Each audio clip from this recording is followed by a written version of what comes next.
Maresca out! Maresca out, guys. We couldn't even beat bleeding Wrexham. This is unacceptable. Even that Maurizio Pochettino beat Wrexham, what, 5-0, 6-0, whatever it was. This isn't good enough. This is unacceptable. Which I'm sure some of you would have actually wanted to see me come out and say. But, obviously, it's the first game of pre-season. It's the first episode of 5 Things We Learned for the new season. Big up to everybody that's locked in. Hit the like button, subscribe. Apologies for the lateness with the video. That game went up to like 5 AM. I needed my sleep. It is what it is. It's been a long couple days.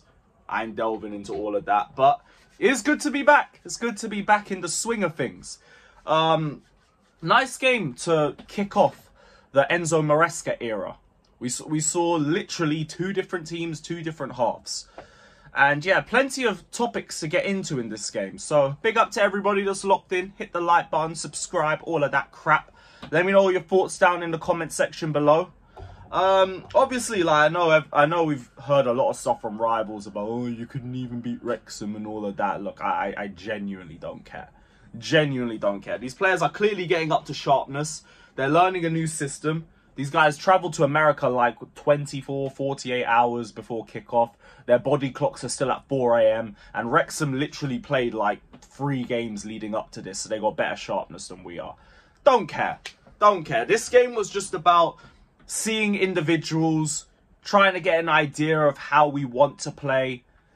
And that's about it. And like from the rivals' perspective, like United lost to what? 11th place Rosenborg. City lost to Celtic. Liverpool lost to Preston. Arsenal drew to Bournemouth. And I think Bournemouth drew to Wrexham before that game. Correct me if I'm wrong in the chat, guys. But you're going to get results like this in pre-season. It's fine. Like we learned from last season, pre-season really shouldn't define the season. And if pre-season defines individual players, defines systems, Ross Barkley is our best ever midfielder then in that case. See how silly that looks? But yeah, nice first start, I guess. I think the first half was very controlled from Chelsea. We had the majority of possession. Didn't make a lot of chances from open play. If anything, I think we saw more of that in the second half, which was, I think, the more surprising part. Because the second half, like, we were a lot more shakier defensively. We were a lot more shakier in terms of our structure. We were a lot more sloppier in terms of possession. But I guess it opened up the game a little bit more because, like, we were able to start making a little bit more from open play.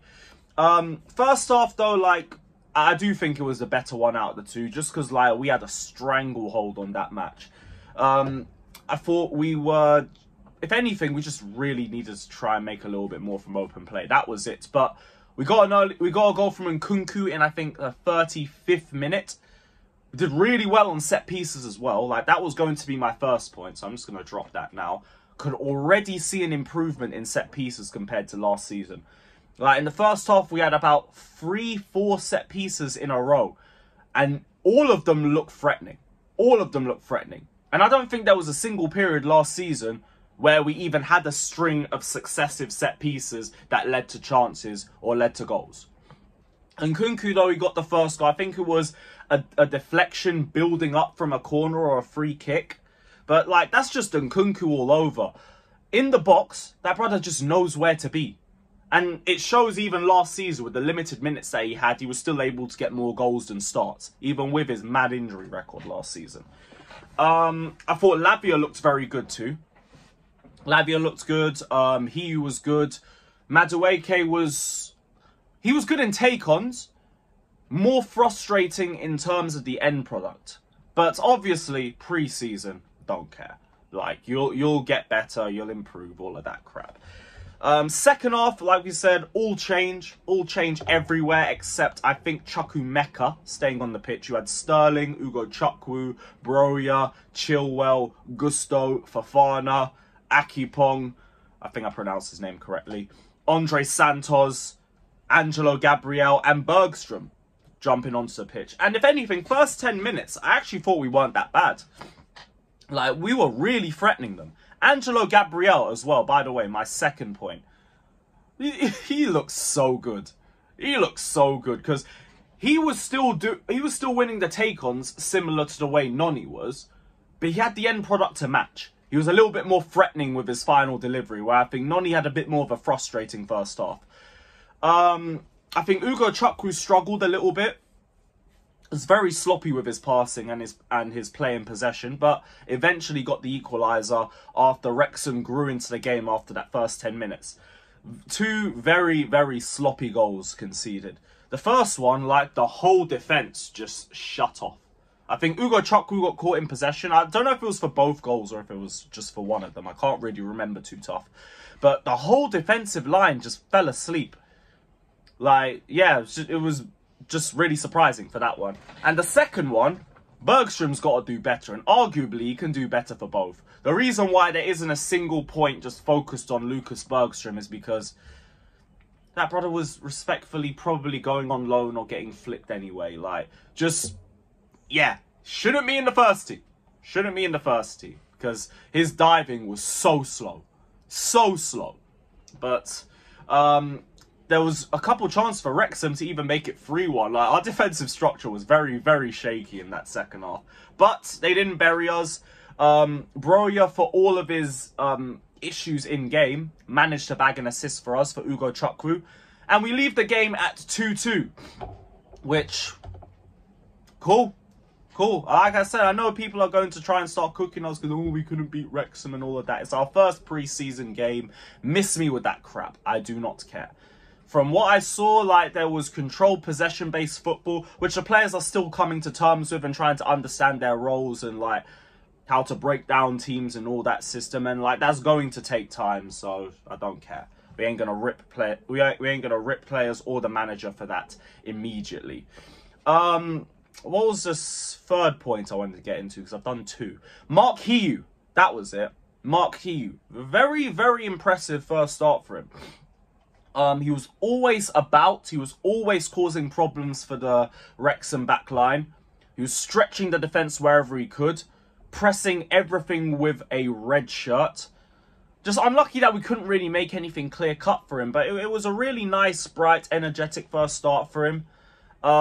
His movement off the ball, his IQ off the ball all looks sensational. We just need to see a little bit more of what he's got in possession too. But that will come within the next few weeks. But yeah, really nice first debut for Marc Guiu. If he keeps it going, Conference League, beware. Beware. Oh, maybe even the Prem. Shh. Don't speak too loud. Don't speak too loud. 4th point. Chilwell and Broja. It's time, mate. It's time. Now again, because it's pre-season, I ain't going to rip anybody too tough. But Chilwell still look like Chilwell. I'll be so real with you. And Broja, you're not getting 30 mil for him. I don't think we're going to get 30 mil for him. And look, it is what it is. I do feel really bad for Broja because as soon as this guy looked to be getting an inch of an opportunity, he got that ACL and he's never recovered. Now there's too many strikers at Chelsea. You have to go somewhere else and make your name somewhere else. It is what it is, but I guess it ain't going to be here. But save for the assist. Chilwell looked like he struggled, as per usual. But we already know, like, this system ain't really suited to him anyway. So, yeah, whatever. I don't really have too much time for that. I want to end on a positive, though. Lavia. Like, in the first half, he might have been my man of the match, personally. He was literally everywhere. Blocking and breaking up play left, right, and centre. And usually making the right decision with the pass as well. It's a shame that we didn't get to see him a lot last season. But it's basically like a new signing now. Same thing to Nkunku. I'm really excited to see Nkunku because, like I said earlier, the one thing I noticed with him, in the box, he knows what to do. He knows what to do, he knows where to be, and he don't waste no time when he's on the ball. He's getting it and he's firing it at that goal immediately. So yeah, like, all in all, optimistic. I look forward to the next game. Obviously, we would have ideally liked to win. Why we didn't get a penalty shootout, I don't know. Maybe I didn't expect it to even go to a draw, but whatever. But it's the start to the Enzo era. Love to see it. Yeah, just hopefully the players understand the system a bit more and grow into it over the next few weeks. But we have games every 3 days, so there's going to be more and more tests, and the difficulty's obviously going to get upped over the next few weeks. We've got Celtic next, then it's Club America, Then I think it's Man City, Real Madrid, Inter, and then Man City again. Yeah, guys, because we're not in the Champions League, you will get a UCL run just in pre-season. Love that. Love that. But big up, everybody. Hit the like button, subscribe, all of that. Enzo in. Enzo in. Positivity. Love it. Up the Chelsea. Big up, everybody. Up the Chelsea.